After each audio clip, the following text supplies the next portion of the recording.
আমার বেশ মনে পড়ছে আমার জীবনের এক মহা অনুভূতির কথা। আমার ছেলে মারা গেছে। আমার মন যখন তীব্র পুত্রশোকে ভেঙে পড়েছে, ঠিক সেই সময় আমার বাড়িতে হাসনাহেনা ফুটেছে। আমি প্রাণ ভরে সেই হাসনাহেনার গন্ধ উপভোগ করেছিলাম। আমার কাব্য, আমার গান, আমার জীবনের অভিজ্ঞতার মধ্য থেকে জন্ম নিয়েছে।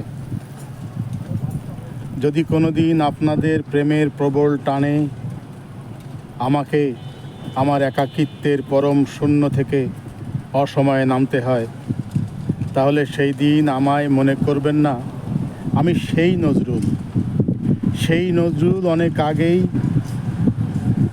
নজরুল অনেক দিন আগেই মৃত্যুর খিড়কি দুয়ার দিয়ে পালিয়ে গেছে। মনে করবেন পুণ্যার্থের তৃষ্ণা নিয়ে যে একটি অশান্ত তরুণ এ ধরায় এসেছিল, অপূর্ণতার বেদনায় তারই বিগত আত্মা স্বপ্নে যেন আপনাদের মাঝে কেঁদে গেল।